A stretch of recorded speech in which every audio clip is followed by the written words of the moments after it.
नमस्कार।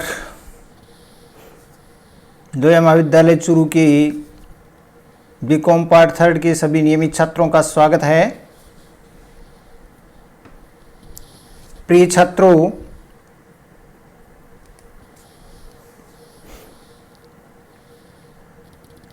आज के इस महत्वपूर्ण व्याख्यान में हम टाइम ऑफ सप्लाई यानी आपूर्ति का समय, time of supply under CGST and SGST का अध्ययन करेंगे। टाइम ऑफ सप्लाई यानी आपूर्ति का समय। ये बात अपन अच्छी तरह से एक बात अपने पीछे के व्याख्यान में समझी थी कि जब कर की गणना करनी होती है, कर लगाना होता है कि किसी भी स्थिति पर, किसी भी व्यक्ति पर जब कर लगाया जाएगा GST, तो वो किस स्थिति में लगाया जाएगा। तो हमने एक बात पढ़ी थी कि टैक्सेबल इवेंट होनी चाहिए, कर योग्य घटना घटित होनी चाहिए। कर योग्य घटना क्या होती है ये भी हमें पता है कि जब कोई माल या सेवा की आपूर्ति हो जाती है यानी सप्लाई हो जाती है तो उसे कर योग्य घटना कहते हैं।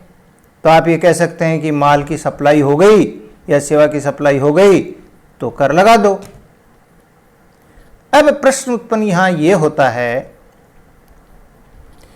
कि माल की सप्लाई या सेवा की सप्लाई कब हुई और कब हुई मानी गई।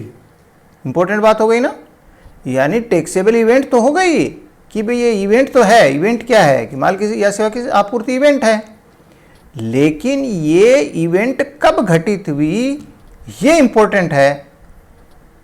भाई मोमेंट कौन सा होगा जिस मोमेंट पर ये टैक्स है वो लगाने के लिए उत्तरदायी हो जाएंगे।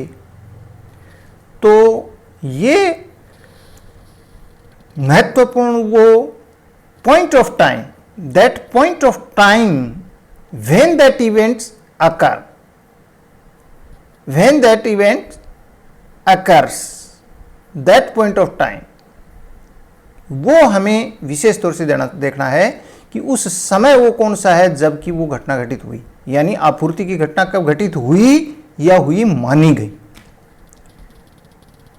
जैसे अपने एक एग्जाम्पल के रूप में एक बात देखते हैं। एक व्यक्ति ऐसा है, एक व्यापारी, जिसके पास में कोई माल सप्लाई करने के लिए आदेश आता है। तो एक तो माल के आदेश आया, जिस डेट को वो आदेश आया एक तो वो डेट हो गई। उसके बाद में इस आदेश की पूर्ति करने के लिए उसने माल को रवाना किया, तो माल की रवानगी की तिथि हो गई। उसके बाद में उसने माल को प्राप्त किया, तो माल के प्राप्त करने की तिथि हो गई। माल प्राप्त करने के बाद में भुगतान प्राप्त हुआ। माल किसने प्राप्त किया? जिसको माल भेजा वो, एक वो डेट हो गई। फिर भुगतान मिला तो भुगतान प्राप्त हुआ। मान लीजिए भुगतान चेक के रूप में प्राप्त हुआ, तो अगले ने तो भुगतान कर दिया, तो चेक प्राप्ति की तिथि हो गई। फिर भुगतान को प्रविष्टियां बुक्स ऑफ अकाउंट्स में लिखा गया, वो डेट हो गई। उसके बाद में चेक को बैंक में जमा कराया, तो बैंक में जमा कराने की तिथि हो गई। कहने का अभिप्राय, एक माल के सप्लाई या सेवा की सप्लाई के संबंध में कितनी तिथियां हो गई। आदेश प्राप्त होने से लेकर पैसा बैंक में जमा होने तक कितनी तिथियां हो गई। क्रय आदेश मिलना, माल को रवाना करना, सुपुर्दगी देना, चेक प्राप्त करना, प्रविष्टियां करना, फिर बैंक में पैसा वास्तव में जमाना। तो इन अलग अलग तिथियों की स्थिति जब अपन देखें तो फिर यह स्पष्टता होनी जरूरी है कि वो पॉइंट ऑफ टाइम कौन सा होगा, यानी वो डेट कौन सी होगी जबकि टाइम ऑफ सप्लाई मान लिया जाएगा या हो जाएगा और टैक्स की गणना हम करेंगे। समझ गए आप पॉइंट? जो मूल पॉइंट है, जो अपन को क्या बताना है, पॉइंट ऑफ टाइम। तो इसको अपन आपूर्ति का समय कहेंगे कि वो कौन सा समय होगा जब आपूर्ति की भी मानी जाए या की भी हो धारा 12(1) के अनुसार। तो धारा 12(1) के अनुसार तो वो कहता है कि आपूर्ति का समय वो होगा जब उस समय माना जाएगा जब आपूर्ति हो जाए, निर्धारित आपूर्ति के समय ही, क्योंकि दायित्व का उत्पन्न कब होता है? जब आपूर्ति हो जाती है। तो अब ये तय करने के लिए कि आपूर्ति का समय क्या है, यानी आपूर्ति कब हुई या कब हुई मानी गई, ये तय करने के लिए जो नियम हैं इस धारा के अंतर्गत, उन सभी नियमों के या प्रावधानों को अपन 3 मुख्य भागों में बांट सकते हैं। पहला, 3 मुख्य भागों में बांट सकते हैं। पहला जो है वो माल की सामान्य आपूर्ति, दूसरा सेवा की सामान्य आपूर्ति, सॉरी एक minute, upon A B C 3 भागों में बांटा। ए माल की आपूर्ति का समय, बी सेवा की आपूर्ति का समय, और सी चाहे माल हो या सेवा की जो कर की दर में कोई भी परिवर्तन हो जाता है तब आपूर्ति का समय क्या होगा। अब अपन पहला लेते हैं माल की आपूर्ति का समय। तो माल की आपूर्ति का समय जब हमें डिसाइड करना हो तो इसके कुछ पॉइंट्स हैं जो अपने को ध्यान में रखते हैं, जो कि जिनका संबंध माल से होता है। जैसे संक्षेप में बताएं कि माल की सामान्य आपूर्ति हो सकती है, माल की सतत आपूर्ति हो सकती है, विपरीत प्रभार तंत्र के अंतर्गत आपूर्ति हो सकती है, विक्रय व वापसी के अंतर्गत माल की आपूर्ति हो सकती है, माल की कोई वाउचर्स के रूप में उनकी वाउचर्स की आपूर्ति हो सकती है। तो ये जो कुछ आपूर्तियां हैं जिनका संबंध माल से होता है। तो माल की आपूर्ति के बारे में जब हम लेते हैं तो पहला हमारा पॉइंट है कि माल की सामान्य आपूर्ति का समय क्या होगा। यहां एक सिंपल सी बात, किसी व्यक्ति के पास में माल को आपूर्त करने के लिए आदेश मिलता है और वो उस आदेश की क्रियान्वयन में माल को आपूर्त कर देता है, रवानगी कर देता है, सुपुर्दगी दे देता है और बिजक जारी कर देता है, उसको भुगतान मिल जाता है। तो ये चीज़ें होती हैं। मुख्य रूप से देखिए क्या होता है, किसी भी चीज़ के बारे में जब साधारण आपूर्ति हो रही है तो 3 मुख्य काम होते हैं। एक तो क्या होता है कि माल को सुपुर्दगी देना या माल को रवाना करना, एक बात। दूसरी बात इसमें महत्वपूर्ण होती है कि किस डेट को उसने बिल काटा यानी बीजक बनाया, और एक होता है भुगतान, एक होता है भुगतान। ये 3 महत्वपूर्ण घटनाएं घटित होती हैं। तो इनमें से हमें फैसला करना होता है कि किस डेट को एक्चुअल में आपूर्ति का समय हुआ। होता क्या था कि पहले जो था 15 नवंबर 2017 15 नवंबर 2017 से सॉरी 2017, ये 1917 लिखा गया गलती से, इसको आप करेक्ट कर लेना बच्चों। ये 15 नवंबर 2017 है जो डेट अभी मैंने आपको इसमें लिखी हुई है नीचे, माल की सामान्य आपूर्ति में। ये 1917 लिखा गया है, इसको आप 2017 कर लेना, गलती से ये 1917 लिखा गया। तो ये 2017 15 नवंबर 2017 से पहले ये जो प्रावधान था वो ये था कि जो बीजक जो है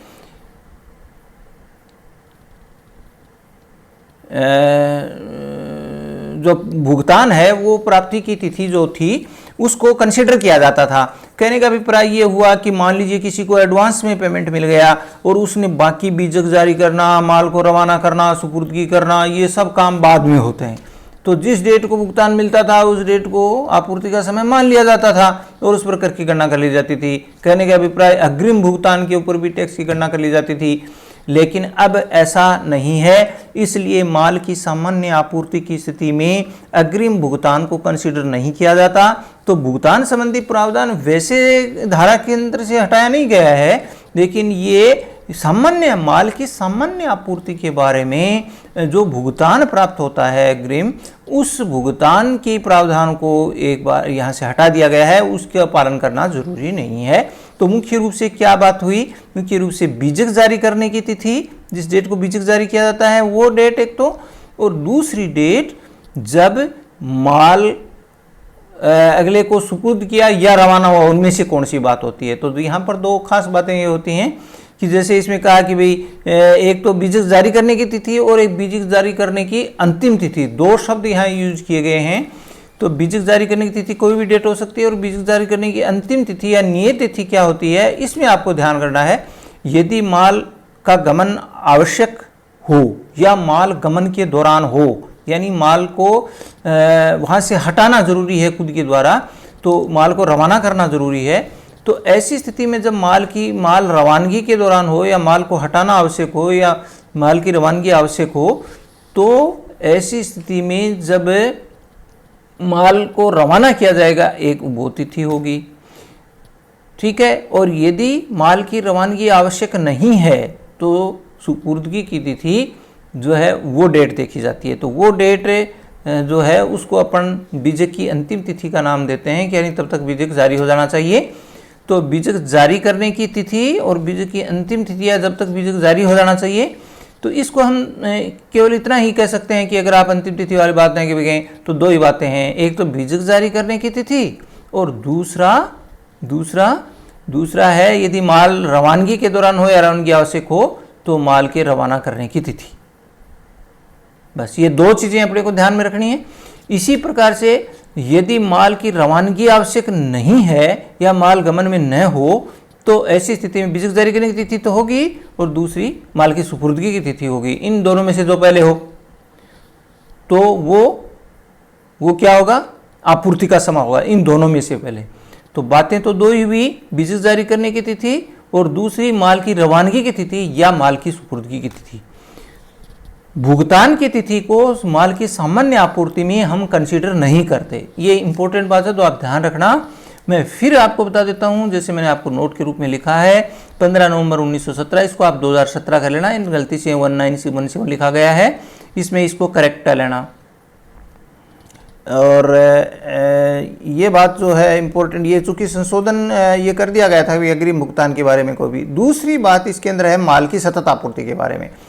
तो बच्चों देखो, माल की सतत आपूर्ति के बारे में पहले तो आपको ये पता होना चाहिए कि माल की सतत आपूर्ति क्या होती है।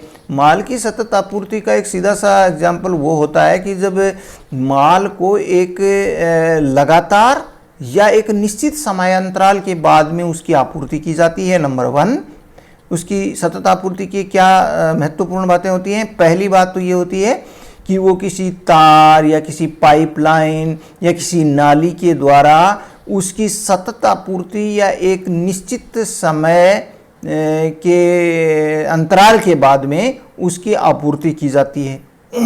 दूसरी बात यह होती है कि माल की सतत आपूर्ति का मतलब उसका एक निश्चित समयांतराल के बाद एक बीजक जारी किया जाता है, तो वो जो है उसको अपन सतत आपूर्ति का रूप कहते हैं।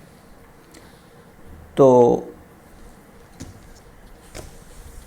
यानी दूसरी बात क्या हुई कि आपूर्तिकर्ता एक नियमित अंतराल से बीजक जारी करता है, तो उसे हम सतत आपूर्ति का रूप कहते हैं। अब ऐसी स्थिति में कैसे आपूर्ति का समय निर्धारित होगा, इसका 3 बातें आप ध्यान रख लेना इसके बारे में, सतत आपूर्ति के बारे में। पहली बात तो जिस डेट को बीजक जारी होता है वो तिथि क्या है, यानी बीजक जारी करने की तिथि। दूसरा, वो एक स्टेटमेंट जारी करता है उसकी कंटिन्यूस सप्लाई के बारे में, तो उसको अपन कहते हैं कि क्रमिक लेखा विवरण जारी करने की। यानी जो क्रमिक लेखा विवरण होते हैं वो हर महीने की अगर सप्लाई के हिसाब से या 2 महीने 3 महीने त्रैमासिक यानी एक निश्चित अंतराल के बाद में एक लेखा विवरण जारी करता है। और तीसरा तो वो डेट, और तीसरा क्रमिक भुगतान की तिथि, यानी एक निश्चित समय के बाद में पेमेंट जब उसको प्राप्त होता है तो उसको अपन कहते हैं क्रमिक भुगतान की तिथि।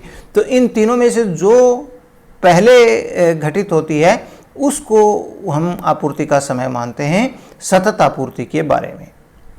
तो जैसे मान लीजिए पानी की सप्लाई पाइपलाइन से होती है तो ये सतत सप्लाई होती है। अभी सतत सप्लाई के अंदर 3 बातें हो जाएंगी कि इस डेट को बिजली जारी होता है, लेखा विवरण यानी स्टेटमेंट जो है वो क्रमिक है, वो जैसे 1 महीने से होता है, 2 महीने से होता है, तो वो लेखा विवरण जारी करने की जिस डेट को जारी होगा वो डेट होती है। और तीसरी डेट जो इम्पोर्टेंट होती है वो क्रमिक भुगतान प्राप्त करने की तिथि। तो जिस डेट को भुगतान प्राप्त होता है उसको हम क्रमिक भुगतान की तिथि कहते हैं। तो इन तीनों में से जो सबसे पहले होता है वो भुगतान इसका आपूर्ति का समय होगा। यहाँ एक बात विशेष ध्यान रखने की है आपको कि जो क्रमिक भुगतान की से यहाँ पर क्या अभिप्राय है। भुगतान से अभिप्राय ये होता है कि जिस लेखा अवधि के लिए, जिस अवधि की यानी क्रमिक जो लेखा विवरण वाली जो अवधि है उस अवधि से संबंधित भुगतान ही होना चाहिए। जैसे मान लीजिए एक अभी अपने एक एग्जाम्पल के रूप में देखें, जैसे जून जुलाई अगस्त और सितंबर है, 3 महीने का लेखा विवरण मान लीजिए 4 अक्टूबर को जारी होता है। तो अब अगर कोई पेमेंट जुलाई अगस्त सितंबर का है तो वो पेमेंट की तिथि को अपन क्रमिक भुगतान की तिथि मानेंगे। लेकिन यदि इनमें से किसी भी महीने का कोई पेमेंट जून के महीने में प्राप्त हो जाता है तो उसे अग्रिम भुगतान कहा जाएगा और उसे हम भुगतान की तिथि के रूप में कंसीडर नहीं करेंगे। महत्वपूर्ण बात हुई, आपको ध्यान रखने की है, जिस अवधि के लिए लेखा विवरण जारी किया जाता है पेमेंट उसी अवधि से संबंधित होना चाहिए और जिस डेट को वो पेमेंट प्राप्त होता है इन चीज़ों में उसी को अपन भुगतान प्राप्ति की तिथि करेंगे और उसको अपन कंसीडर करेंगे। तो ये आपको ध्यान रखना है, यहाँ पर भी कोई अग्रिम भुगतान की बात हो सकती है जिसको अपने को कंसीडर नहीं करना है। इसके बाद में अपन आते हैं, तीसरी बात होती है वो आती है, यानी जब माल की आपूर्ति के बारे में तीसरी बात है विपरीत प्रभार के अंतर्गत आपूर्ति के में आपूर्ति का समय क्या मानेंगे। एक बात आप अच्छी तरह से जानते हैं कि विपरीत प्रभार के अंतर्गत आपूर्ति हम किसको कहते हैं। जैसे बताया था कि भाई अगर कोई व्यक्ति जो है वो रजिस्टर्ड व्यक्ति है और वो किसी अपंजीकृत व्यक्ति से माल खरीदता है या कंपोजिशन योजना के विक्रेता से माल खरीदता है, तो ऐसी स्थिति में खरीदने वाला जो पंजीकृत व्यक्ति होता है वो सरकार के खजाने में जीएसटी को जमा कराता है और वो एक तरह से जीएसटी का इनवॉइस भी, टैक्स इनवॉइस भी अपनी ओर से ही जारी करता है। तो ऐसी स्थिति में आपूर्ति का समय कब माना जाए, यानी कब उसका जो है वो जीएसटी देय हो जाता है। तो ऐसी जो माल प्राप्त किया गया है उसके ऊपर जीएसटी का भुगतान करने का दायित्व भी उसी का होता है। अदरवाइज तो अपन देखते हैं कि वो जो सप्लाई खुद करता है, आउटवर्ड सप्लाई उसी के ऊपर करता है पेमेंट का जो है वो जीएसटी का, लेकिन विपरीत प्रभार के अंतर्गत उसको खुद को करना पड़ता है खरीदने वाले के अंदर भी। तो ऐसी स्थिति में जब वो माल को प्राप्त करता है तो फिर उस ऐसे विपरीत वाले के अंदर उसकी आपूर्ति का समय क्या मानेंगे। तो सीधी सी बात ये हुई कि यदि विपरीत प्रभार के अंतर्गत कोई माल उसको प्राप्त हो रहा है तो एक तो वो डेट हो गई जिस डेट को उसको माल प्राप्त होता है, यानी माल को प्राप्त करने की तिथि हो गई। एक डेट अपन ये भी जानते हैं कि जिस डेट को वह भुगतान विक्रेता को कर रहा है वो भुगतान की तिथि होती है। ये दो डेट तो अपने समझ में आती हैं जिनका सीधा संबंध खरीदने वाले के लिए है, माल को प्राप्त करने वाले के लिए है। जो विपरीत प्रभार के अंतर्गत टैक्स जमा कराएगा उसके लिए है माल प्राप्त करना और उसका भुगतान करना। अब एक डेट इसके अंतर्गत और वो है जो कि जो माल जिससे खरीदा गया है, उस जिससे आपूर्ति ली गई है, उस विक्रेता की या उस आपूर्तिकर्ता के द्वारा जो भी बीजक जारी किया गया था उस बीजक जारी करने के 30 दिन के बाद की जो भी डेट है, 30 डेज के बाद की जो डेट है वो डेट भी इम्पोर्टेंट है। तो इन तीनों डेट्स में से जो डेट पहले आएगी उसी को हम आपूर्ति का समय मानेंगे, यानी आपूर्तिकर्ता के द्वारा जारी बीजक की तिथि के 30 दिन बाद की तिथि, नंबर 1। दूसरा, आपूर्ति लेने वाला व्यक्ति यानी जिसको रिवर्स चार्ज के अंतर्गत टैक्स जमा कराना है उसके द्वारा प्राप्त की गई आपूर्ति की तिथि। और तीसरी जो बात है वो है उसके द्वारा भुगतान करने की तिथि। भुगतान के बारे में अपने को ध्यान रखना है कि भुगतान में 2 बात हो सकती हैं।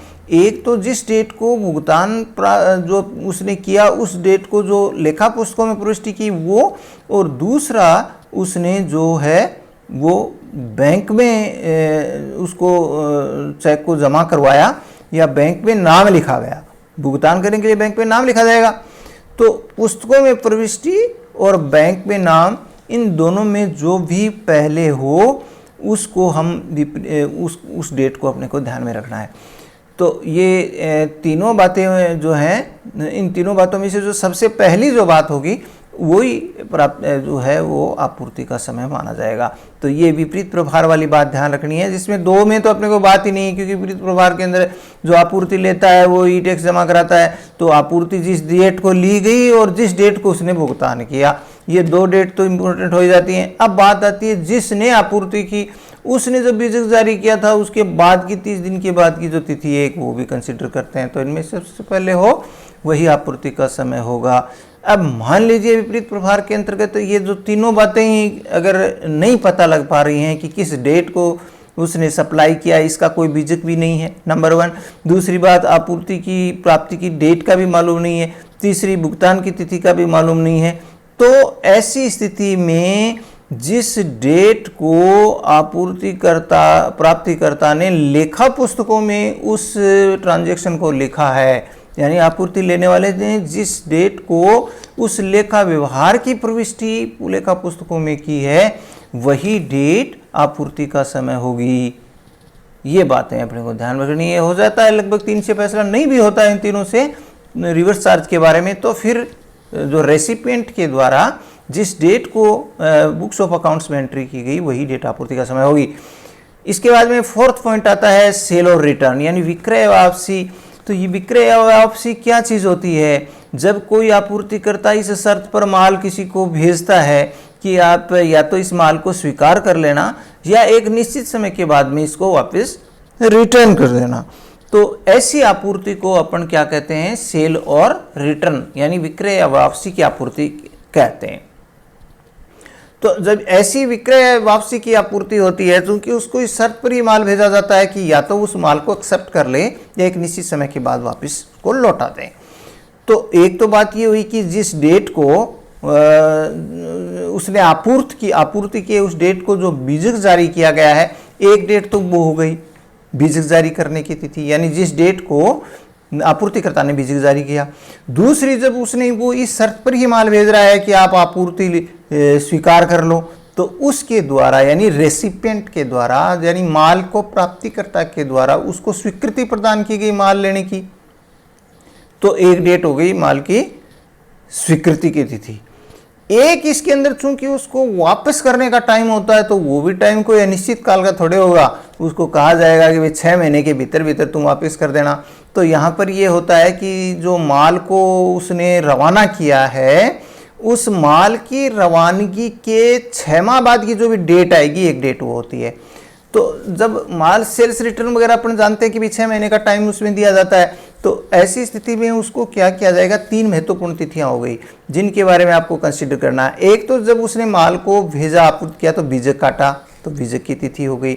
दूसरी तिथि, उस रेसिपिएंट ने उसकी स्वीकृति प्रदान कर दी, अगर उसने स्वीकृति प्रदान कर दी तो स्वीकृति की तिथि हो जाएगी। और तीसरी तिथि क्या होगी? जब माल को रवाना किया था उस रवानगी के बाद की 6 माह की तिथि जो होगी वो तिथि क्या है? इन तीनों तिथियों में से जो तिथि सबसे पहले होगी वही माल की आपूर्ति का समय माना जाएगा सेल और रिटर्न की स्थिति में।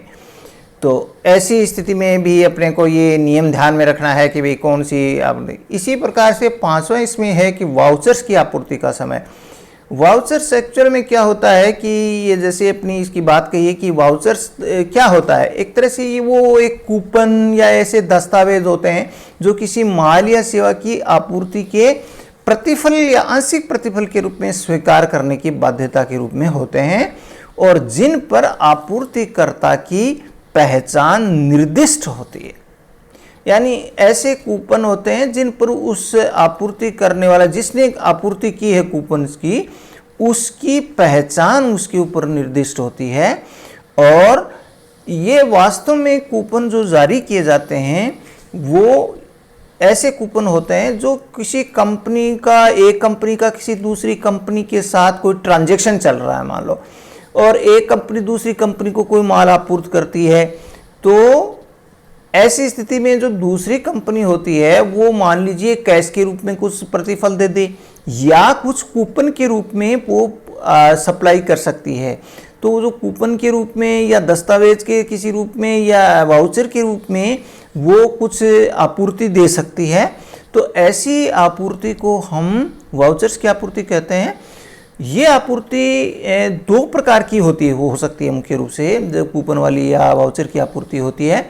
या तो जिस कंपनी ने ये आपूर्ति की है ये वाउचर्स की या कूपन की, वो आपूर्ति करते टाइम ये पता है पक्का कि ये इसमें क्या निकलेगा, यानी उससे क्या मिलेगा। उसको जब एनकेस किया जाएगा कूपन को या उसका शोधन किया जाएगा, रिडम्पशन किया जाएगा, तो उसमें से उससे क्या मिलेगा उस होल्डर को, कूपन होल्डर को, ये बात पहले से तय होती है।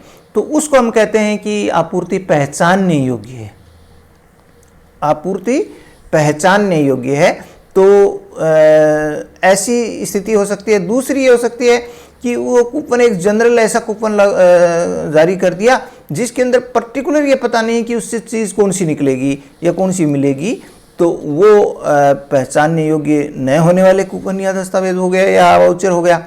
तो ऐसी स्थिति में कौन सा क्या है इसके ऊपर डिपेंड करेगा कि आपूर्ति का समय क्या होगा।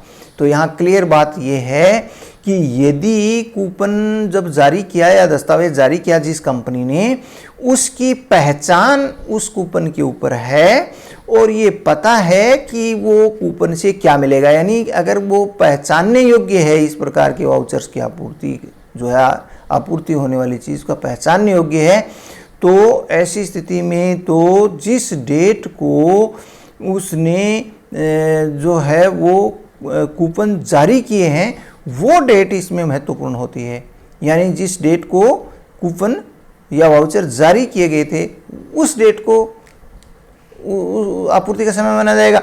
लेकिन यदि ये पहचान नहीं है निश्चित, यानी पहचान योग्य नहीं है, तो फिर जिस डेट को उनका शोधन किया जाता है या उनको भुनाया जाता है, उस कूपन को देकर के उसके बदले जो चीज़ ली जाती है उस किसी भी स्टोर या काउंटर के ऊपर से, तो उसको वो तिथि जो होगी वो उसका आपूर्ति का समय माना जाएगा। तो इसमें कोई ज़्यादा आपको कंफ्यूज होने की ज़रूरत नहीं है। ये सीधे सीधे वाउचर्स के बारे में एक ही है कि सीधे आइडेंटिफाइबल है, सीधे पहचान जिनकी हो सकती है, तो उनको तो अपन सीधा ही कह देते हैं कि भाई हाँ इससे ये मिलेगा। कि भाई जैसे मान लीजिए एक जूता सप्लाई करने वाली कंपनी कूपन जारी कर रही है, तो और उसके जो रिटेल स्टोर्स के ऊपर जाकर के उनको एनकेस करवाया जाता है, तो जूते ही मिलेंगे ना, दूसरी चीज़ थोड़े मिलेगी। तो वो जूते पहले से पता है कि भाई इसके बदले जूते मिलें। अब मान लीजिए दूसरा एग्जाम्पल अपन कहा कि भी ऐसी कोई चीज़ है ऐसी वजह से खाने पीने की सामग्री के कूपन जारी कर दिए। अब खाने पीने में काजू भी बादाम भी होता है, खाने पीने के अंदर मान लीजिए बिस्किट भी होता है, खाने पीने की और भी कैसे फास्ट फूड भी हो सकता है। तो पता नहीं लगता, मतलब निश्चित नहीं है कि वो क्या चीज़ है। तो जो चीज़ निश्चित नहीं है तो वो फिर ऐसी स्थिति में उसके जो शोधन करने की तिथि या जिस डेट को एनकेस किया जाएगा वो डेट ही आपूर्ति का समय होगी। तो ये बातें आपको ध्यान में रखनी है वाउचर्स की आपूर्ति के बारे में। आपूर्ति के नेक्स्ट है आपूर्ति के मूल्य में वृद्धि होने पर आपूर्ति का समय क्या होगा। तो आपूर्ति का मूल्य वृद्धि होने का अभिप्राय ये है कि मान लीजिए एक्स ने वाई को माल ट्रांसफ़र किया और वाई ने समय पर उसका पेमेंट नहीं दिया, तो उस वाई के ऊपर कुछ ब्याज लगाया, ब्याज भी नहीं पेमेंट किया, जुर्माना लगाया। तो ऐसी स्थिति में जब किसी आपूर्तिकर्ता को माल के मूल्य के अलावा कोई पेमेंट प्राप्त होता है, जैसे ब्याज, अर्थदंड या जुर्माने के रूप में, तो ये माल के प्रतिफल के अलावा अन्य प्रतिफल हो गया। तो इस प्रतिफल में जो वृद्धि, ये भी है तो प्रतिफल ही, लेकिन ये प्रतिफल में वृद्धि मानते हुए जो अतिरिक्त प्रतिफल के रूप में जो राशि प्राप्त होती है, ऐसी राशि को अपन जो है वो अतिरिक्त प्रतिफल या प्रतिफल में वृद्धि बोलते हैं। और इस वृद्धि को जिस डेट को ये बड़ी हुई राशि प्राप्त होती है वह डेट इसमें इंपॉर्टेंट होती है, उसी डेट को उसका आपूर्ति का समय माना जाता है। जैसे मान लीजिए 6 महीने का उसने उधार दी थी, 6 महीने उसने पेमेंट नहीं किया, तो उसके बाद में उसने मान लीजिए 7 महीने हुए तब पेमेंट किया, तो उसने 1 महीने का ब्याज लिया। तो ये जो अतिरिक्त जो 1 महीने का ब्याज है, ये जो है एक अतिरिक्त जो राशि है उसकी प्राप्ति का समय जो होगा वो 1 महीने बाद का माना जाएगा।